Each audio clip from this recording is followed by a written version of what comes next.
Yang kami hormati Bapak Anderson Tanoto, anggota Dewan Pembina Tanoto Foundation, Bapak Ibrahim Hasan, Ketua Dewan Penasehat Tanoto Foundation, Bapak Sihol Aritonang, Ketua Pengurus Tanoto Foundation, Ibu Sri Wahyaningsih, pendiri Sanggar Anak Alam, Ibu Nurul Indarti, teman-teman dari SD Khadijah Surabaya, teman-teman media dari Sonora, dari Kompas, dan juga tamu undangan yang berbahagia pada siang hari ini. Kami Sanggar Anak Alam sangat berbangga atas kehadiran Bapak Ibu sekalian, yang mana pada siang hari ini turut serta menghadiri acara bedah buku yang diadakan oleh Sanggar Anak Alam bersama Tanoto Foundation. Dan terima kasih atas kehadiran Bapak Ibu sekalian, dan semoga nanti sampai selesai bisa mengikuti acara ini. Terima kasih. Sekian sambutan kami. Saya senang sekali hari ini yang bisa datang di Kota Pendidikan Yogyakarta. Saya juga gembira dapat berkunjung ke Sanggar Anak Alam. Tahun ini juga tahun ke-14 di anniversary. Selamat Bu. Tempat ini memang sangat asri dan menyenangkan untuk belajar dan beraktivitas, sangat kreatif area.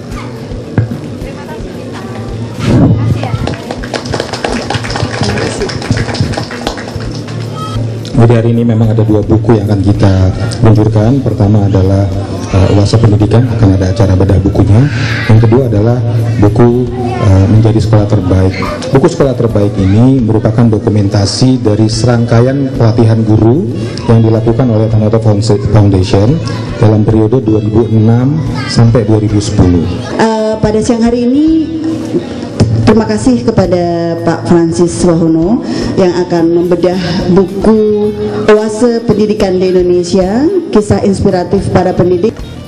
Sebetulnya ini sekolah ini seperti ini harusnya bukan non formal, tapi biar kata non formal itu bagus. Halaman 39 ini saya sebetulnya mengatakan Bu Wahya dan teman-teman nggak usah sedih atau apa, karena tidak diakui sebagai formal. Justru Anda itu melanjutkan sekolah liar dari Ki Hajar Dewantara. Dan Ki Hajar Dewantara Taman Siswa pertama kali dikatakan sekolah liar, persis non formal Anda itu. Tapi itu pembaruan semua di Indonesia lewat situ. Jadi ini sebetulnya sekolah ini haruslah menjadi calon-calon guru. Jadi kalau mau itu murah sekali pembaruan pendidikan di Indonesia itu bertahap dan mulai dari sekolah-sekolah seperti ini. Kalau calonnya itu dari sekolah yang dikatakan formal, jadinya nanti sekolah formal lagi versi Departemen Pendidikan dan Kebudayaan. Maaf, saya memang baru bermusuhan dengan Departemen Pendidikan karena NIDN ku itu tidak jadi-jadi, sudah 5 tahun diurus. Payah ini. Jelas ada bukunya, jelas ada proses, kok nggak jadi, kenapa? Persoalannya banyak sekali, ya sudahlah, itu soal lain. Nah ini sebetulnya, jadi kalau mau revolusi pendidikan di Indonesia, ini semua dari sekolah-sekolah seperti calon guru. Perkara nanti jadi penerbang, tapi jadilah penerbang yang guru. Menjadi dokter, jadilah dokter yang guru. Jadi konsepnya menjadi pendidik, dari situ perubahannya. Ki Hajar itu punya tripartit yang disebut di sini, yaitu satu itu mengenai batet masyarakat, kemudian keluarga, kemudian sekolah. 3 ini harus dimanage dalam pendidikan. Nah kalau hanya sekolah saja itu seperti sekarang, maka ini protes terhadap dominasi sekolah dan kurang masyarakat dan alam tentu saja, sama keluarga dimasukkan dalam unsur pendidikan. Sebetulnya banyak bahwa kita dibelenggu dalam kebodohan, ya akan bodoh lama-lama karena pengetahuannya di sekolah. Tanya Mas dari Tanoto ini, kamu diajar apakah itu dari tapi pendidikan Amerika kok ya? Ya itu biasanya komplit, ya keluarga, ya sekolah, ya pengetahuan, sehingga sekaligus bisa muncul suatu bahannya di mana sekarang kan semua bahan dibatasi buku satu-satu. Buku IPS tidak boleh berhubungan dengan matematika. matematika tidak boleh tahu dengan IPA. Gitu. IPA tidak boleh tahu dengan PKN. Ilmu apa itu PKN? Aku juga nggak jelas itu. Ilmu belajar tentang tata cara organisasi zaman Jepang. RT RW ditanyakan kan itu. Anakmu jadi apa kalau hanya tahu itu, gitu. Kemudian itu juga sejarah sudah hilang sekarang. Terus kemudian ini ada olahraga tiba-tiba, ada seni tiba-tiba, tapi ini tidak terkait menjadi satu terintegrasi. Padahal kalau pendidikan di sini, saya tahu itu terintegrasi, bisa belajar matematika mulai dari gentong pecah. Ada kejujuran masuk situ, ada tanggung jawab masuk situ, sudah betul-betul masuk sendiri. Kemudian menghitungnya berapa, kemudian ada uang hilang, bagaimana kalau kita itu menabung dan lain sebagainya, kan ini ada contoh di sini yang dibicarakan di buku itu. Berarti itu matematika sekaligus gentong pecah. Kalau gurunya itu cerdas sedikit, kaitkan dengan dibuat dari tanah. Apa bedanya yang dibuat dari besi? Sudah belajar tentang fisika. Kalau itu dibakar, ini cepat menjadi perantara untuk panas atau tidak. Kalau tidak, nah ini kan guru yang holistik. Jadi sekolah holistik mengandalkan guru holistik, dan tidak bisa itu dipabrikkan oleh guru yang seperti sekarang terpecah-pecah itu dalam hal ini. Yaitu salam itu singkatan dari Sanggar Anak Alam, dan sebenarnya kita juga punya maksud dengan salam itu dapat menjadi assalamualaikum, bisa juga menjadi shalom gitu ya, jadi kabar kesukaan, dan semoga benar ada kesukacitaan di sini seperti itu. Nah, sebetulnya salam ini juga kami dirikan karena ada keprihatinan terhadap pendidikan di Indonesia, terutama pendidikan dasar. Jadi kita mengatakan pendidikan dasar, tetapi yang dipelajari bukan hal-hal yang mendasar gitu ya. Nah, jadi seperti tadi Pak Wahono menyebutkan ini kebalik gitu ya. Jadi yang dasarnya tidak digarap.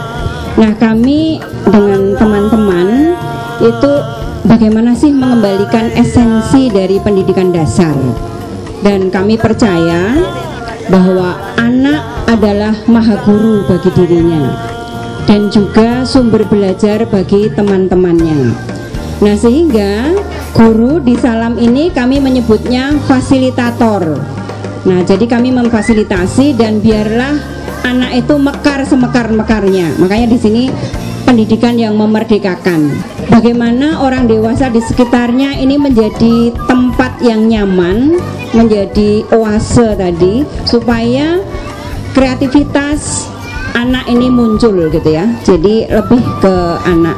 Dan bagaimana kami mengemas pendidikan ini, pendekatannya memang berbeda dengan yang formal. Kalau formal pendekatannya dengan mata pelajaran gitu ya. Kami belajar dari sesuatu yang nyata. Nah, ada slogan pendidikan yang sudah cukup kuno, dan ini sebenarnya sangat sederhana dan bagus menurut saya. Jadi mendengar saya lupa, melihat saya ingat, melakukan sendiri saya menguasai. Nah, sebenarnya ini sangat sederhana, dan psikologi modern juga membuktikan gitu ya. Jadi kalau mendengar itu hanya berapa persen yang bisa masuk, kemudian melihat itu hanya 20%, dan kalau melakukan sendiri itu bisa 70-90% gitu ya. Nah, di salam ini kami selalu belajar dari sesuatu yang nyata, belajar dari keseharian, belajar dari setiap peristiwa yang ada. Kalau tidak ada peristiwa pun kami menciptakan peristiwa gitu ya. Kebetulan di sini kami menemukan waktu itu ada kami kamar mandinya itu pakai gentong ya, pakai tempayan itu ya, yang terbuat dari tanah. Nah, ini kami menceritakan di sini. Jadi anak-anak itu kalau di sini memang sekolahnya itu yang paling susah pulang sekolah. Jadi sekolah itu bisa sampai sore gitu ya. Padahal regulernya sebenarnya hanya sampai jam 1. Tapi biasanya anak-anak kadang-kadang sampai sore di sini, dan mereka sampai mandi juga di sini seperti itu. Nah, mandinya masuk ke dalam gentong gitu ya. Nah, ternyata itu sudah berlangsung lama gitu ya, berlangsung lama, dan kemudian karena ini terbuat dari tanah liat sehingga gentong itu lama-lama retak, kemudian pecah. Nah, ketika ada anak yang memecahkan gentong itu kan biasanya yang disalahkan pasti yang terakhir gitu ya. Nah ini menurut saya wah ini rezeki nih gitu ya. Jadi bagaimana guru melihat itu, melihat peristiwa itu. Nah sehingga menganalisa, memahami peristiwa itu sebagai proses pembelajaran. Nah ini sebagai seorang guru atau fasilitator harus mampu melihat itu. Jadi mungkin bedanya di situ. Jadi dianalisa itu. Kalau misalnya orang oh ya udah yang salah kamu ya, yang terakhir yang memecahkan kamu berarti kamulah yang salah, seperti itu. Nah tetapi kami tidak. Jadi kami kumpulkan, kami ajak ngobrol, dan akhirnya dari situ juga kelihatan siapa saja yang sudah pernah masuk gentong. Nah ada yang sebenarnya masuk tapi dia ragu-ragu gitu ya, merasa enggak, kayaknya saya takut gitu ngomong. Nah tapi lama-lama ternyata juga bohong itu nggak enak gitu ya. Akhirnya ngaku juga gitu loh. Saya juga pernah masuk tapi cuma sekali gitu ya. Nah tapi kenapa tadi bilang enggak? Ya saya takut. Tapi ternyata bohong itu tidak enak. Bohong itu membuat hati tidak nyaman. Nah akhirnya kita dari peristiwa itu kita bisa belajar tentang kejujuran. Kemudian juga bagaimana kerjasama gitu ya. Setelah oh yang ini kita tahu juga menganalisa juga bagaimana gentong tadi terbuat dari apa. Oh tanah liat. Kalau tanah liat itu kalau terus menerus kena tekanan gitu ya, itu bagaimana akibatnya? Oh bisa pecah. Nah tapi terus ada yang usul oh dari plastik. Ternyata ada yang teman bilang oh plastik itu juga bisa pecah. Kemarin aku menginjak ember ternyata juga pecah gitu. Nah akhirnya oke, solusinya seperti apa? Jadi ketika menghadapi peristiwa kemudian dibicarakan bersama, didialogkan, kemudian juga sampai ke solusinya seperti apa. Nah jadi anak-anak sudah belajar bagaimana bertanggung jawab. Tadi belajar tentang kejujuran, belajar tentang tanggung jawab. Nah kemudian, nah tapi kan ini kita harus mengembalikan lagi supaya gentong itu bisa dipakai. Nah tapi bagaimana? Kita semua belum bekerja, belum punya uang. Nah dengan apa kami harus mengganti gentong? Nah, ada yang usul, oh kita bisa mengumpulkan barang bekas. Nah kita bisa ini barang bekasnya nanti bisa dijual, setelah uang terkumpul bisa untuk beli gentong. Nah ini dia sudah perspektifnya sudah lingkungan ya.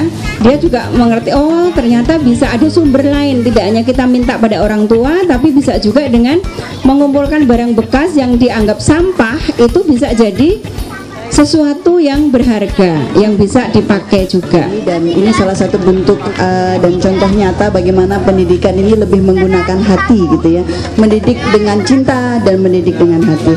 Saya kira tidak perlu banyak kata dari saya. Ini ada waktu 15 menit untuk 5 penanya gitu ya. Jadi kami memberikan kesempatan kepada 5 penanya dari Bapak Ibu guru. Jadi sebagai provokator aja nih, 5 penanya ini akan mendapatkan 1 buku Oase dan 1 voucher buku dari Tanoto Foundation. Ini mana yang kita ikuti Pak? Saya sebagai ketua yayasan kan bingung ini. Di sini ada salam, sudah lama saya dengar. Dan pada siang hari ini kami bisa silaturahmi itu bagaimana Pak ini kami sebagai guru ini, saya sendiri sekarang juga mengajar sudah insya Allah sekian tahun kami mendalami pendidikan, tapi masih dalam tanda petik kebingungan dan kebingungan terus. Kebetulan sudah dari Malang juga agak ke utara dikit ke sisi Benderayu, sisi utara Pak. Jadi saya mau menanyakan ke Pak Francis Wahono, menurut buku Oase Pendidikan di Indonesia dari 18 penulis itu mungkin bisa ditarik kesimpulan inti dari pendidikan itu apa saja. Kemudian untuk Bu Wahya, kan selama menangani kamu dan salah itu bagaimana mengoptimalkan atau mendidik anak-anak yang masing-masing dari mereka itu punya potensi atau bakat yang berbeda-beda. Kalau saya dengan teman-teman di Surabaya sangat setuju dengan K13. Mengapa? Walaupun ada sedikit yang nggak setuju, sedikit saja. Dan ternyata kami setuju. Mengapa? Kalau Pak Wahono menyampaikan guru yang disiapkan di Surabaya sampai hari ini, teman-teman guru kami disiapkan setiap minggu ada pelatihan dari Dinas Kota Surabaya. Makanya saya setuju. Ya, kemudian untuk Ibu ngapunten, saya kepingin triknya menarik ke wali murid yang tidak terlalu mementingkan formalitas ijazah. Karena sekolah kami semuanya wali muridnya setuju ada ijazah. Kalau nggak boleh ijazah nggak pakai kami. Ini, nah itu kira-kira gimana? Ini, ya. Kagum dengan sekolah salam ini, mungkin kalau ibu-ibu punya anak sekolah salam di sini, saya punya adik kecil anak saya sekolah di sekolah salam sini, yang saya lihat dari dia setelah lulus dari sini, dia itu adalah anak kecil yang jiwanya dewasa. Kenapa? Suatu ketika ibunya itu mau pergi, dia mau mengajar, anaknya ini bilang, Jafas, kamu tinggal sama om dan tante ya. Mungkin karena sering tinggal dengan saya dan tantenya, tinggal di situ, Jafas ini bilang, Ma, aku nggak mau tinggal sama om dan tante. Bilang, kenapa? Aku nggak mau repotin. Ya, kita memang memberikan keleluasaan gitu ya, karena kita memulainya dari riset, jadi tidak ada mata pelajaran yang berdiri sendiri. Jadi mulai dari kelas 1, jadi kita mengajarkan tentang membaca, menulis, berhitung itu berdasarkan riset. Nah, riset itu juga jangan membayangkan riset yang rumit gitu ya. Jadi pengamatan apa yang di sekitar, yang dekat, yang terjangkau seperti itu. Nah, dari apa yang anak-anak lakukan itu kita akan melihat kecenderungan. Jadi kalau misalnya bakat, kalau anak ini kan masih lebih ke kecenderungan ya. Jadi belum oh ini misalnya di musik, ini di apa gitu ya. Kita sharing apa ya, mengevaluasi minggu lalu yang dilakukan apa dan rencana ke depan bagaimana, kemudian kesulitan apa, saling tukar pengalaman. Itu yang kami lakukan. Terus kemudian ada pertemuan dengan orang tua murid itu sebulan sekali. Itu ada pertemuan forum besar, ada pertemuan forum per kelas. Jadi kalau di Salam Tum ya kumpul seperti itu. Terus kemudian bedah buku juga kita lakukan, itu ya, bedah film, bedah buku itu untuk fasilitator dan juga wali murid. Jadi kita bersama-sama bagaimana meningkatkan wawasan kita, meningkatkan pengetahuan kita ini bersama-sama. Jadi kurikulum di Salam tidak hanya untuk murid tetapi juga untuk wali murid dan juga untuk masyarakat. Jadi masyarakat kami juga sering memfasilitasi, ada kursus-kursus, ada aktivitas yang kita lakukan bersama-sama. Artinya apa? Yang pertama, yayasan ini kurikulum 13 saya kira intinya. Pakat aja, oke, pokoknya guru kita training disuruh sana mau tahu, tapi kembalinya di rumah. Kreativitas guru jangan hilang dan guru tetap menjadi interpretator terakhir. Jangan mau didikte, dikasih pengetahuan boleh, yakin saja bahwa Anda itu lebih baik dari pendidik-pendidik yang Anda terima duduk itu. Aku yakin itu sejelek-jeleknya Anda masih lebih baik. Kenapa? Karena paling tahu murid Anda dan Anda sudah melakukan bertahun-tahun. Kalau salah, biarkanlah salah, karena 2-3 tahun lagi akan ganti kebijaksanaannya. Memang betul gitu toh. Sudah, tenang saja, toh. Yang dikatakan Bu Wahya tadi luar biasa. Saya kira ini sudah waktunya Ratri untuk berguru saja pada Bu Wahya daripada saya. Tinggal di sini 2 hari 3 hari sudah cukup saya kira. Dan ini persis yang diceritakan tadi adalah hari-hari di mana semua itulah pendidikan holistik dari guru yang holistik itu. Kuncinya satu, jangan sok tahu. Artinya biarkanlah murid tahu dan kita ngikuti di belakangnya. Dan itu oleh Ki Hajar Dewantara dirumus dengan metode Pamong. Kita sudah lupa metode Pamong itu, terjemahannya dalam bahasa Indonesia, maaf ya, ini dari Tanoto yang tidak tahu bahasa Jawa. Tapi Tuturi Handayani pasti tahu. Celakanya Dedi itu pakai satu saja, Tuturi Handayani melulu. Engarso Sung Tulodo tidak pernah ada. Engarso bangun karso dilupakan. Madyo bangun karso dilupakan, tinggal Tuturi saja ya, repot ini. Celakanya Tururi proyeknya ya repot saja. Dan kurikulum K13 terus terang saja, saya itu bukannya tidak setuju, saya setuju, hanya ini kok nadanya kalau dipaksa-paksa kok jadi Tuturi Handayani proyek.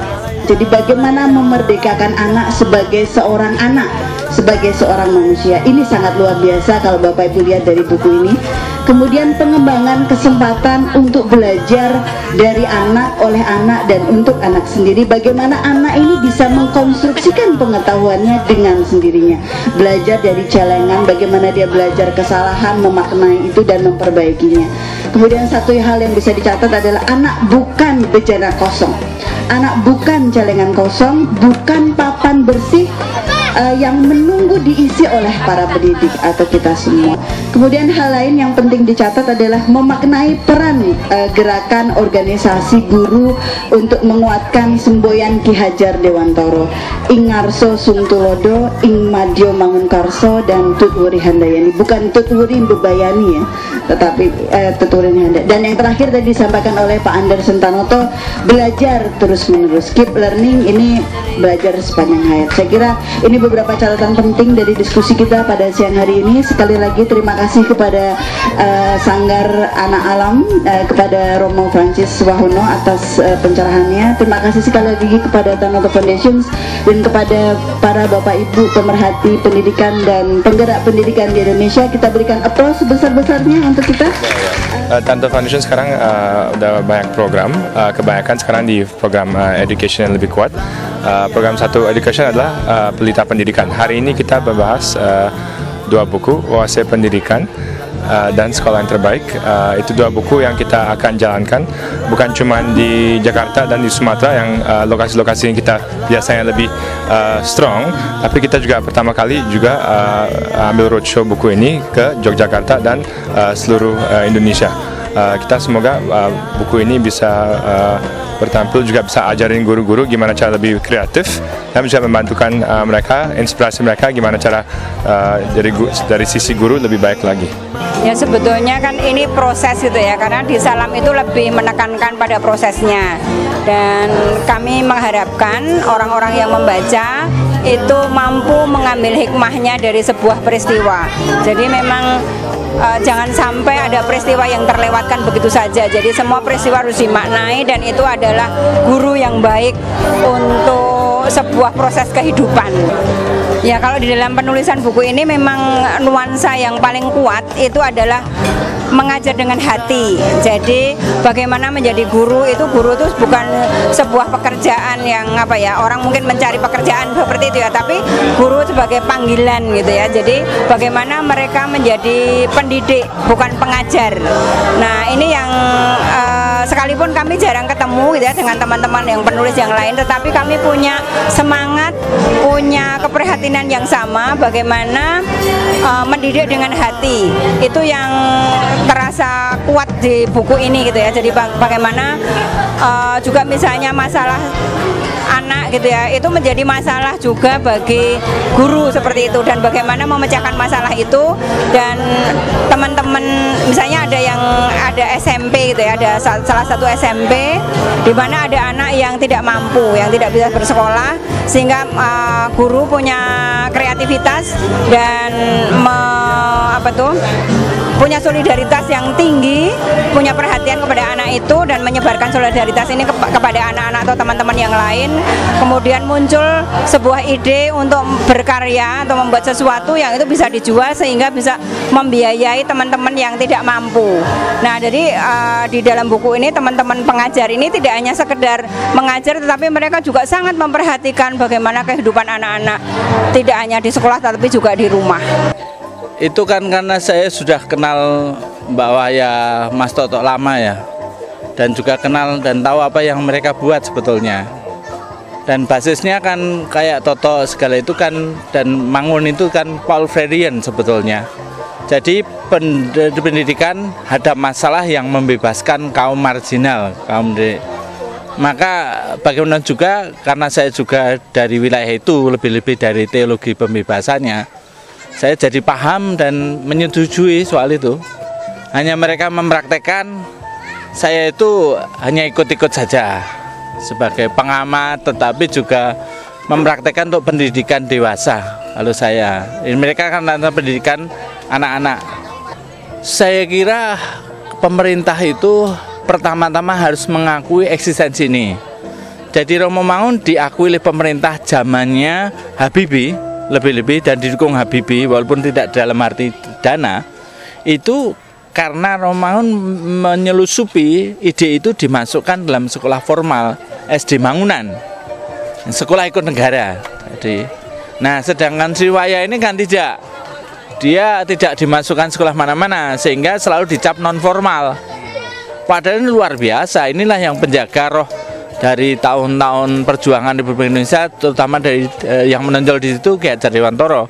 Tetapi juga harus ingat bahwa Hatta itu ahli pendidikan dan bahkan menulis filsafat Yunani, di mana unsur-unsur pendidikan muncul. Karena Hatta punya 3 atau pendidikan politik, pendidikan sosial, pendidikan ekonomi. Jadi, nah pendidikan ini menyeluruh. Soekarno saja sadar akan pendidikan ini. Kalau enggak, ngapain dia mendirikan menghargai seniman-seniman Indonesia toh. Walaupun waktu zaman Soeharto naik itu dikatakan proyek mercusuar, tapi sekarang masih berlangsung. Coba, itu akan melanda kota. Seperti pembebasan Irian, walaupun untuk orang Irian mungkin tidak disenangi.